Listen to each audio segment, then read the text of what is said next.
அன்பர்கள் அனைவருக்கும் அன்பான வணக்கம். முதலில் எல்லாருக்கும் ஆடி வெள்ளி மாத தின நல்வாழ்த்துக்கள்ங்க. எல்லாரும் நல்லா இருப்பீங்க. அம்மனுடைய அருளாலும் குலதெய்வ அருளாலும். ஆடி மாதம் பிறந்துருச்சு. ஆடி அழைக்கும்னு சொல்லுவாங்க. ஆடி மாதம் எல்லாரும் நம்ம அம்மனுக்குரிய சிறப்பான மாதம்னு தான் பொதுவாக சொல்லுவோம். ஆனால் ஆடி மாதம் குலதெய்வத்துக்கும் வழிபடுறதுங்கிறது ஒரு சிறப்பான ஒரு மாதங்க. ஆடி மாதம் ஆடி அழைக்கும்னு சொல்லுவாங்க. நீங்கள் வேணால் நல்லா கவனித்து பாருங்கள். ஆடி மாதத்துலேருந்து தான் எல்லா பண்டிகைகளும் விழாக்களும் கோயிலில் திருவிழாக்களும் பார்த்திங்கன்னா அந்த ஆடி மாதத்துலேருந்து தாங்க ஆரம்பிக்கும். ஆடி மாதத்துலேருந்து எடுத்திங்கன்னா ஒரு ஃபங்க்ஷனும் இந்த ஆடி மாதம்தான். ஆடி கிருத்திகை, ஆடி தபசு, ஆடி பூரம், ஆடி வெள்ளி, ஆடி செவ்வாய், ஆடி ஞாயிறு, வரலட்சுமி நோன்பு, கருட பஞ்சமி, நாகப்பஞ்சமி, இப்படி நிறைய பார்த்திங்கன்னா சொல்லிகிட்டே போகலாம் இந்த ஆடி மாதம் ஃபுல்லாக. அதனால் இப்போ இந்த காணொளியில் நம்ம எந்த ஒரு தலைப்பை பற்றி பார்க்க போகிறோன்னா, தம்ப்நெயில்லையே பார்த்துருப்பீங்க. ஆடி மாதத்தில் வர ஞாயிற்றுக்கிழமைகளில் செய்யக்கூடிய சிறப்பான வழிபாடுகள் என்னென்ன, அதை எப்படி செய்யணும். இந்த தடவை ஆடி மாதம் 2026 ஆடி வெள்ளிக்கிழமை 5 வெள்ளிக்கிழமையும், ஆடி ஞாயிற்றுக்கிழமையும் 5 ஞாயிற்றுக்கிழமையும், ஆடி செவ்வாய்க்கிழமை 4 செவ்வாய்க்கிழமையுமா வருதுங்க. இந்த தடவை ஆடி மாதம் 32ஆம் தேதி வரைக்கும் இருக்குது. தமிழ் மாதத்துக்கு சொல்கிறேன். ஆடி மாதம் தமிழ் மாதத்துக்கு 32 நாட்கள் இருக்குது. ஆடி மாதம் மிக சிறப்பான மாதங்க. எதை தவற விட்டாலும் விடலாம். இந்த ஆடி மாதத்தை தவற விடக்கூடாது. அந்த ஆடி மாதத்தில் வரக்கூடிய ஒவ்வொரு சிறப்பான பண்டிகைகளையும் திருவிழாக்களையும் நம்ம தவற விடாமல் நம்ம வீட்டில் குலதெய்வ வழிபாட்டையும் மேற்கொண்டு அம்மனுக்கும் சிறப்பான வழிபாடுகளை எல்லாம் மேற்கொண்டு குலதெய்வத்துடைய பரிபூர்ண ஆசீர்வாதத்தையும் அம்மனுடைய பரிபூர்ண ஆசீர்வாதத்தையும் நம்ம எல்லாரும் பெறணும்னு சொல்லி நம்ம எல்லாருக்காகவும் நானும் எங்கள் குலதெய்வத்தையும் நம்ம எல்லாரையும் வாழ வைக்கிற நம்ம தாயோட சிறப்பான பல ரூபங்களில் இருக்கிற சக்தி ரூபமாக இருக்கிற அம்பாளையும் மனப்பூர்வமாக நான் வேண்டிக்கிட்டு, இன்றைய தலைப்பில் நம்ம எதை பற்றி பார்க்க போகிறோம் அப்படின்னா, ஆடி மாதத்தில் வர ஞாயிற்றுக்கிழமைகளில் செய்யக்கூடிய சிறப்பான வழிபாடுகள்லாம் என்னென்ன.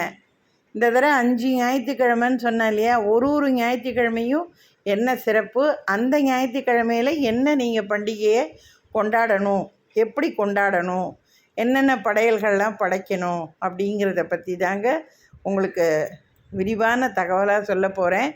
வீடியோவை கடைசி வரைக்கும் பாருங்கள். ஸ்கிப் பண்ணி பார்த்தீங்கன்னா நான் என்ன சொல்கிறேங்கிறதே உங்களுக்கு புரியாது. அதே நேரத்தில் ஆடி மாதம் பிறக்கிறத பற்றியும், ஆடி முதல் வெள்ளிக்கிழமை ஆடி 1 இதை பற்றியெல்லாமும் சிறப்பான தகவல்களை சென்ற காணொளியில் நான் பதிவிட்டிருந்தேன். அதுக்கு நல்ல நீங்கள் ரெஸ்பான்ஸ் கொடுத்து எல்லாரும் நல்ல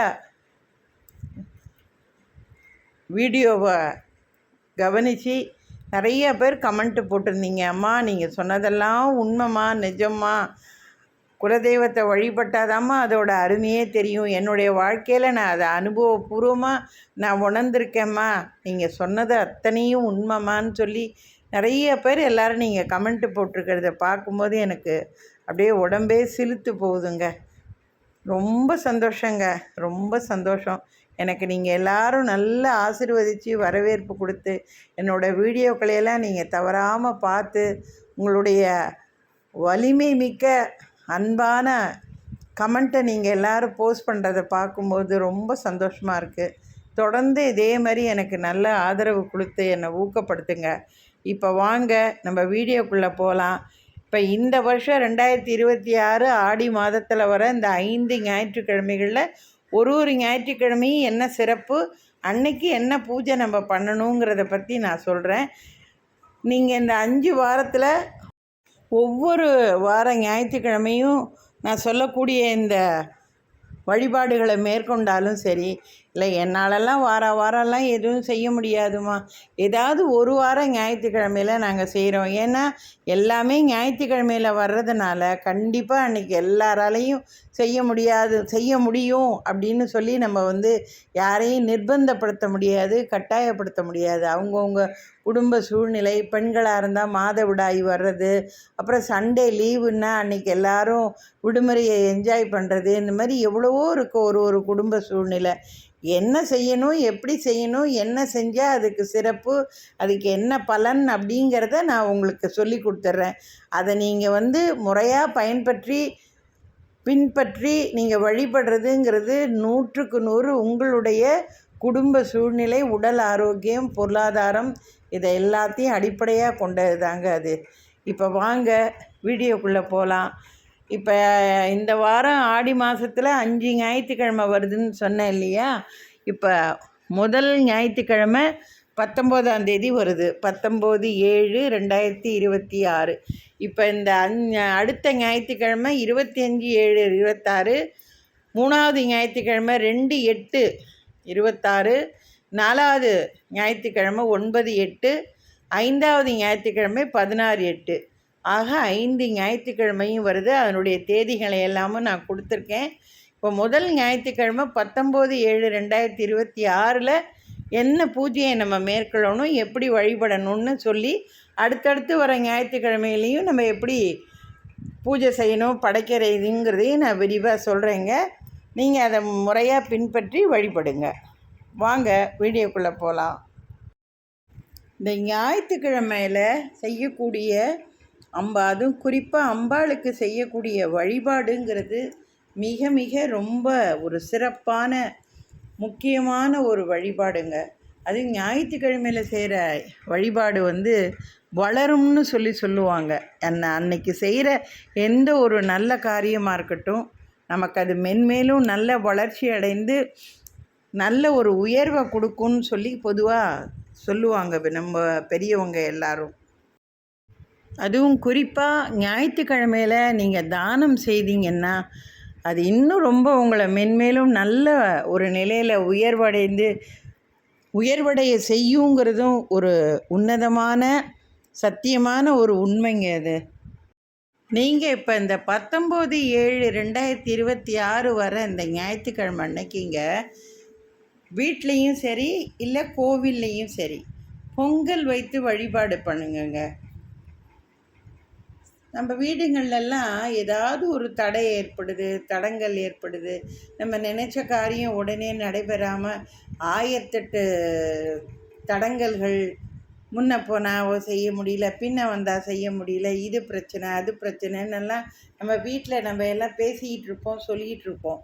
அப்போ நம்ம வீட்டு பெரியவங்க சொல்லுவாங்க, ஒரு தடவை நம்ம குலதெய்வ கோயிலில் போய் சாமிக்கு நல்ல அபிஷேகம் எல்லாம் பண்ணிவிட்டு பொங்கலை வச்சு கும்பிட்டு வருவோம், செஞ்சுட்டு வந்தால் எல்லாம் நல்லபடியாக எல்லாம் நடக்கும்னு சொல்லுவாங்க. அதை எத்தனை வீடுகளில் பெரியவங்க சொல்லியிருக்காங்கன்றது நம்ம எல்லாருக்குமே நல்லா தெரியும். அதனால் ஞாயிற்றுக்கிழமை அன்னைக்கு பொங்கல் வச்சு படையல் பண்ணுங்கள். அது வீட்லேயும் செய்யலாம், இல்லை உங்கள் குலதெய்வ கோயில்லையும் நீங்கள் போய் செய்யலாம். சில பேர் சொல்லுவீங்க, ஆமாம்மா நீங்கள் வேறம்மா இல்லையா, அதுவும் ஞாயிற்றுக்கிழமையில லீவு நாளில் போய் சாமி கும்பிடுங்கிறீங்க, அதுவும் குலதெய்வ கோயிலுக்கு போங்கன்னு சொல்கிறீங்க. எங்களுக்கு லீவு கிடைக்கிறதே ஒரு நாள் தான், எங்கள் குலதெய்வம்லாம் ரொம்ப தூரத்தில் இருக்குமா, எங்களாலலாம் ஒரு நாள்லாம் போயிட்டெல்லாம் அதெல்லாம் குலதெய்வத்துக்கெல்லாம் எங்களால் பொங்கல்லாம் செய்ய முடியாதுமா அப்படின்னெல்லாம் காரணம் சொல்கிறவங்க நிறைய பேர் இருக்கோம். ஆனால் அந்த மாதிரி செய்யக்கூடாதுங்க. வீட்டில் நம்மளுடைய பிரச்சனை தீரணும், நம்முடைய தடங்கல்கள், நமக்கு ஏற்படக்கூடிய துன்பங்கள், மன அமைதி இல்லாமல் மன உளைச்சலோட எடுத்த காரியங்கள்லாம் தடைகளாகவே இருக்குது அப்படின்னு சொன்னால் கண்டிப்பாக நீங்கள் போய் குலதெய்வத்தை போய் பார்த்து கும்பிட்டு படையலிட்டு வந்தீங்கன்னு சொன்னால் குலதெய்வம் அவ்வளோ சந்தோஷப்படுங்க. என் புள்ள வந்துட்டான்டா, என்னை பார்க்க என் புள்ள வந்துட்டான்டான்னு அவ்வளோ சந்தோஷப்படுவாங்க குலதெய்வம். கண்டிப்பாக எப்பேற்பட்ட காரியங்களை நீங்கள் வச்சுருந்தாலும் சரி, இந்த ஒரு காரியத்துக்கு நீங்கள் கண்டிப்பாக போய் குலதெய்வ கோயிலில் போய் நீங்கள் படையலை போட்டு பொங்கலை வச்சு கும்பிட்டுட்டு வீட்டுக்கு பாருங்கள். அதுக்கப்புறம் என்னென்ன நடக்குது பாருங்கள் உங்கள் வீட்டில். சரி, இத்தனையும் சொல்லி எங்களால் எல்லாம் போக முடியாதும்மா, குலதெய்வத்துக்கெல்லாம் எங்கள் ஊருக்கெல்லாம் போக முடியாதுங்கிறவங்க ஒன்றும் பிரச்சனை இல்லை, கவலைப்பட வேண்டாம். இதுக்காக மனசு ரொம்ப சங்கடப்பட வேண்டாம். உங்கள் வீட்டிலையே உங்கள் குலதெய்வத்தை நினச்சி சக்கரை பொங்கல் பண்ணி குலதெய்வத்துக்கு நெய்வேத்தியம் பண்ணி அதை படையலாக இட்டு வீட்டில் உள்ள எல்லாரும் ஒன்றா சேர்ந்து உங்கள் குலதெய்வத்தை வழிபடுங்க. வழிபட்டுட்டு அந்த சக்கரை பொங்கலை குறைஞ்சபட்சம் உங்கள் நண்பர்கள், பக்கத்தில் இருக்கிறவங்க, இல்லை உங்கள் உறவினர்கள் யாராக இருந்தாலும் சரி, இல்லை சாப்பிட முடியாமல் ஏழ்மையாக இருக்கிறவங்க யாராக இருந்தாலும் சரி, அவங்களுக்கு அது அன்னதானமாக கூட நீங்கள் அந்த சக்கரை பொங்கலை நீங்கள் கொடுத்தீங்கன்னு சொன்னால் அதை விட சிறப்பு வேறு எதுவுமே கிடையாதுங்க. அப்படி இல்லைன்னா கூட ஒரு டப்பாவில் அந்த பொங்கலை போட்டு அழகாக கோயிலில் கொண்டு போய் கோயிலில் வர்றவங்களுக்கெல்லாம் அதை பிரசாதமாக நீங்கள் கொடுத்தீங்கன்னா கூட கண்டிப்பாக யாரும் வேண்டான்னு சொல்லாமல் நிச்சயமாக வாங்கிப்பாங்க. ஏன்னா அம்பிகையோடைய பிரசாதத்தை யாரும் வேண்டான்னு சொல்லவே மாட்டாங்க, கண்டிப்பாக வாங்கிப்பாங்க. ஸோ நீங்கள் இப்போ இந்த முதல் ஞாயிற்றுக்கிழமை அன்னைக்கு வீட்டில் சரி, இல்லை உங்கள் குலதெய்வ கோயில்லையும் சரி, சக்கரை பொங்கலை படையலாக இட்டு படைச்சி உங்கள் குலதெய்வத்தை வழிபாடு செய்யுங்க. அடுத்தது 2வது ஞாயிற்றுக்கிழமைங்க, 26/7/2026 அன்னைக்கு அம்மனுக்கு கூழ் காய்ச்சி ஊற்றுறதுங்க. கூழ் காய்ச்சி எல்லாருக்கும் கொடுக்கறது, அம்மனுக்கும் நெய்வேத்தியமாக படைக்கிறது. அம்மனுக்கு எவ்வளவோ நெய்வேத்தியங்கள் படையல்களை நம்ம படைக்கலாங்க. ஆனால் அம்பாளுக்கு ரொம்ப பிடிச்சத நெய்வேத்தியம் படையல் எதுன்னு பார்த்திங்கன்னா இந்த கூழ் தாங்க. சில பேர் வீட்டில் ஒவ்வொரு ஆடி மாதமும் முறையாக அவங்க குடும்ப வழக்கப்படி கூழ் காய்ச்சி கோயில்லையும் சரி வீட்லேயும் சரி அம்மனுக்கு படைச்சி பிரசாதமாக எல்லாருக்கும் கொடுக்குற வழக்கம் ஒன்று இருக்குது. எங்களுக்கு வீட்டில் அதெல்லாம் பழக்கம் இல்லைம்மா, நாங்கள்லாம் கூழ் காய்ச்சினதே இல்லைம்மா. ஆனால் எல்லோரும் செய்கிறத பார்த்து எங்களுக்கும் அது ஆசையாக இருக்குது, நாங்களும் செய்யணும்னு நினைக்கிறோம்மா. நாங்கள் செய்யலாமாம்மா, செஞ்சால் எதுவும் தப்பாயிடுமா அப்படின்னெல்லாம் நினச்சா அந்த மாதிரிலாம் நினைக்கவே நினைக்காதீங்க. அம்பாளை நினச்சி என்ன செஞ்சாலும் அவள் அன்போடு அதை ஏற்றுக்கிட்டு நமக்கு அவ்வளோ ஆசீர்வாதத்தை கொடுப்பாளே தவிர ஒரு நாளும் நம்மளை தண்டிச்சிட மாட்டாள். அதனால் பழக்கம் இருக்குது, இல்லை யாராக இருந்தாலும் சரி, இந்த ஆடி ஞாயிற்றுக்கிழமை அன்னைக்கு 2வது வாரத்தில் நீங்கள் கூழ் காய்ச்சி படையலாக இட்டு அம்பாளை கும்பிடலாம். இது 2வது ஞாயிற்றுக்கிழமை தான் செய்யணுங்கிற அவசியம் கிடையாது. நான் உங்களுக்கு சொன்ன இந்த 5 ஞாயிற்றுக்கிழமையில் எந்த ஞாயிற்றுக்கிழமை உங்களால் முடியுதோ அந்த ஞாயிற்றுக்கிழமையில் செய்யுங்க. இப்போ முதல் வாரம் செஞ்சாலும் சரி, 2வது வாரம் செஞ்சாலும் சரி, இல்லை கடைசி வாரம் செஞ்சாலும் சரி, எந்த ஞாயிற்றுக்கிழமை உங்களுக்கு முடியுதோ அந்த ஞாயிற்றுக்கிழமை நீங்கள் கூழ் காய்ச்சி அம்மனுக்கு நெய்வேத்தியமாக படைச்சி எல்லாருக்கும் பிரசாதமாக கொடுங்க. இந்த கூழை நீங்கள் வீட்டிலையே காய்ச்சி அம்மனுக்கெல்லாம் நெய்வேத்தியம் பண்ணி படையலெல்லாம் போட்டு நீங்கள் அதை ஒரு வாளியில் அந்த கூழை நல்லா கரைச்சி ஒரு டம்ளர் எடுத்துக்கோங்க. உங்கள் வீட்டு வாசப்படியிலே நீங்கள் அந்த கூழை எல்லாருக்கும் படைச்சதை கொடுத்தாலும் சரி, இல்லை கோவிலுக்கு எடுத்துகிட்டு போய் அங்கே உள்ள கோவிலுக்கு வர்றவங்கள்கிட்ட நீங்கள் இந்த கூழை நெய்வேத்தியமாக கொடுத்தாலும் சரி, யாரும் அன்றைக்கி கண்டிப்பாக வேண்டான்னு சொல்லாமல் போட்டி போட்டுக்கிட்டு நீனு எல்லாரும் அந்த கூழை வாங்கி படையலை அந்த பிரசாதத்தை சாப்பிட்றதுக்கு அவ்வளோ ஆசைப்படுவாங்கங்க. அந்த கூழ் காய்ச்சறது உங்கள் வீட்டு முறைப்படி நீங்கள் செய்யுங்க. சில பேர் அசைவம் சேர்த்து படைக்கிறதும் உண்டு, சில பேர் சைவம் வச்சு படைக்கிறதும் உண்டு. பொதுவாக பார்த்திங்கன்னா அசைவத்தை விட சைவத்தோடு நீங்கள் படையல் படைக்கிறதுங்கிறது சிறப்பு. இருந்தாலும் நான் முன்னையே சொன்ன மாதிரி உங்கள் குடும்ப வழக்கப்படி நீங்கள் எப்படி செய்வீங்களோ அதை முறையாக பின்பற்றி அம்பாளுக்கு கூழ் காய்ச்சி நைவேத்தியம் பண்ணி படையலாக இடுங்க. 2வது ஞாயிற்றுக்கிழமை அம்பாளுக்கு கூழ் காய்ச்சறதுங்கிறது அது ஒரு வழிபாடுங்க. அடுத்ததாக 3வது ஞாயிற்றுக்கிழமைங்க, 2/8/26 அன்னைக்கு வருது. அந்த ஞாயிற்றுக்கிழமை கன்னி தெய்வ வழிபாடுன்னு சொல்லி அந்த ஞாயிற்றுக்கிழமையில் செய்வாங்கங்க. இந்த வழிபாடு ரொம்ப ரொம்ப சிறப்பான ஒரு வழிபாடுங்க. இந்த கன்னி தெய்வ வழிபாடுங்கிறதே சப்த கன்னிமார்கள்னு சொல்லுவோம்ல, எல்லா கிராம கோயில்கள்லேயும் இருக்கும். ஏன் நம்ம ஊரில் இப்போ நகரத்துலலாம் கூட கோயிலுக்கெல்லாம் போனீங்கன்னா சப்த கன்னிமார்கள்னு சொல்லி 7 தெய்வங்கள் இருக்கும். அதுதான் அந்த கன்னி வழிபாடுன்னு சொல்கிறது. அந்த சப்த கன்னிமார்களையும் நம்ம அன்னைக்கு வழிபடலாங்க. சில பேர் வீட்டில் பார்த்திங்கன்னா அந்த கன்னி தெய்வ வழிபாடை வீட்டிலேயே கூட கொண்டாடுவாங்க. இன்னும் அந்த சப்த கன்னிமார்களில் ஒரு தெய்வமே பார்த்திங்கன்னா சில பேருக்கு குல தெய்வமாகவே அமைஞ்சு போயிருக்கும். அது இன்னும் ரொம்ப சிறப்பானது ஒரு அமைப்புங்க. அதை கூட நீங்கள் கன்னி தெய்வ வழிபாடாக நீங்கள் மேற்கொள்ளலாம் நீங்கள். அதனால் கன்னி தெய்வ வழிபாடு ரொம்ப சிறப்பானது. சில பேருக்கு பார்த்திங்கன்னா வீட்டில் இந்த கன்னி தெய்வ தோஷன்னு கூட சில பேருக்கு இருக்குங்க. அதனால் பார்த்திங்கன்னா அவங்க வீட்டில் யாருக்கும் சரியாக திருமணம் நடைபெறாது. அப்படியே திருமணம் நடைபெற்றாலும் குழந்தை பாக்கியம் இருக்காது. வீட்டில் யாருக்காவது ஏதாவது ஒரு பிரச்சனை இருந்துக்கிட்டே இருக்கும்.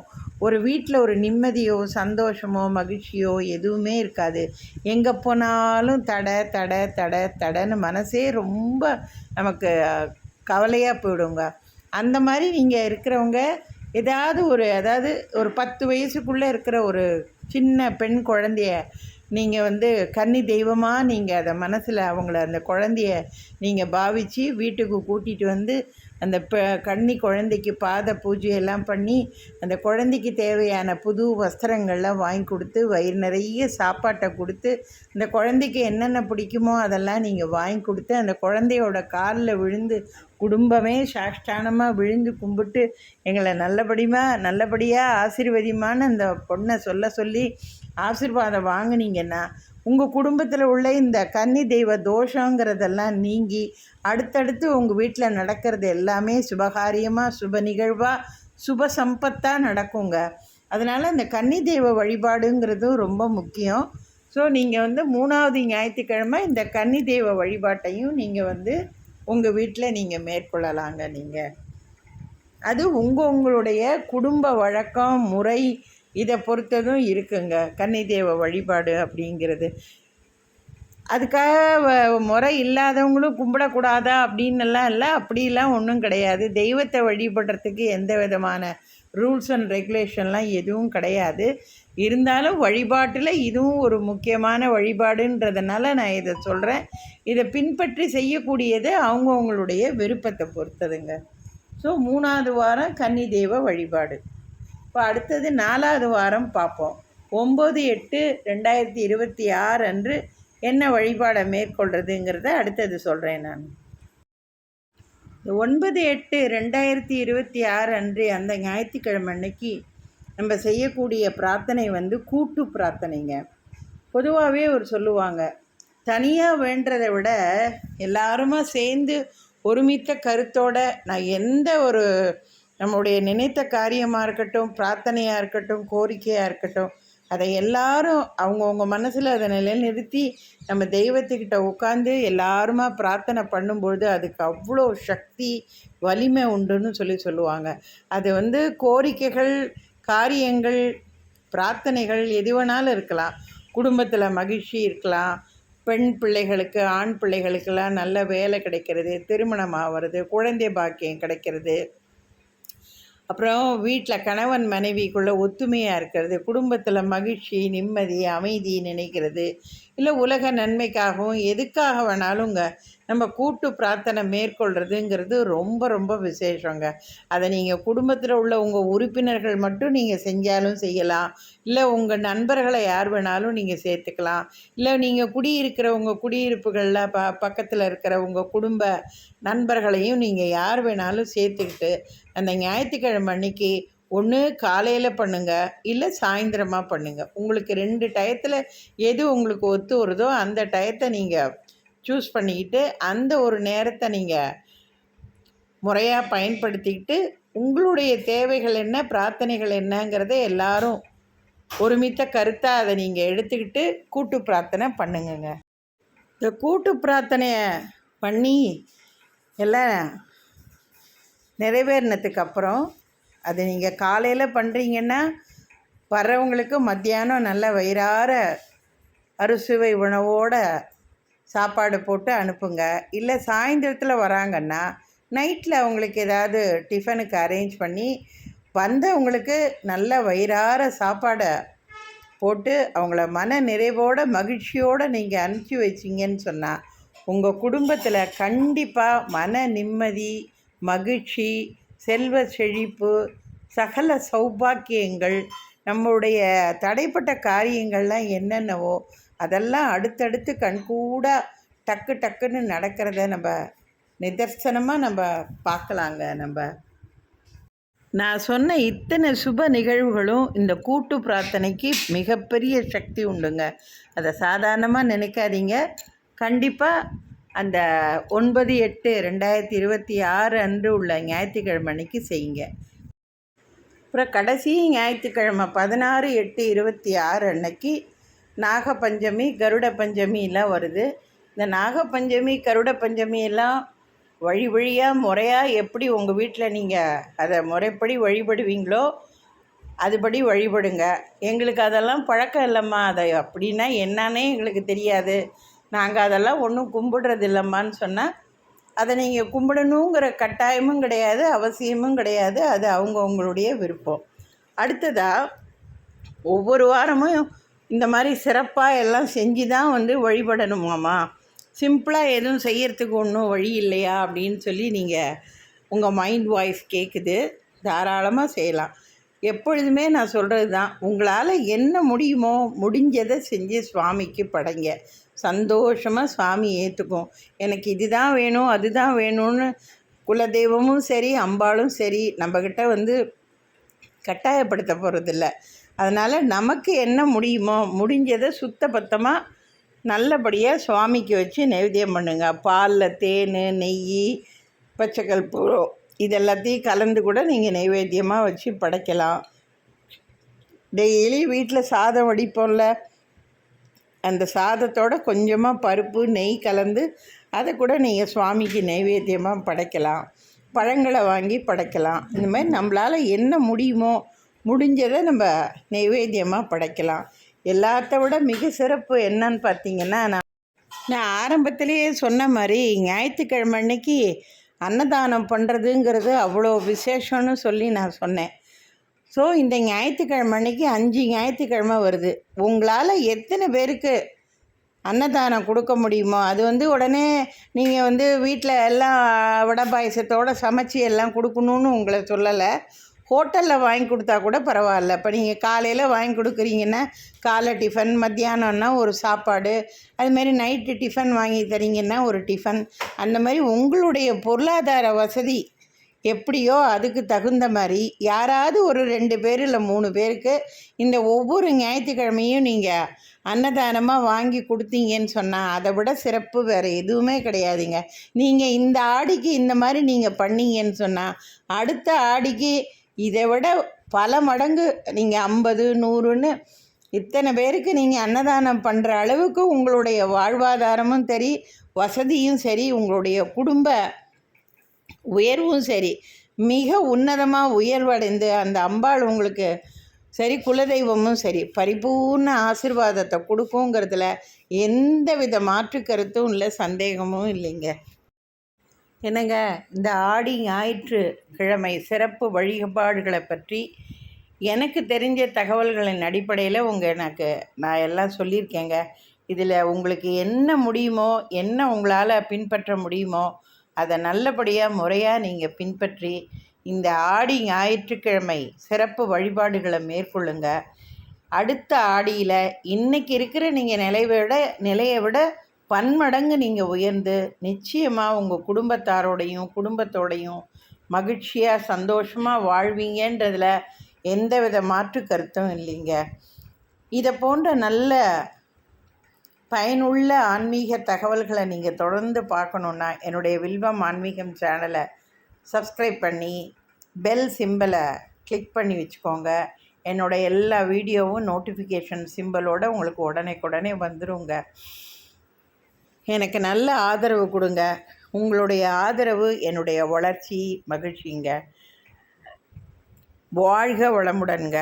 அடுத்த ஒரு இதை போல் நல்ல பயனுள்ள ஆன்மீக தகவல்களோடு உங்களை நான் சந்திக்கிறேங்க. நன்றி, வணக்கம்.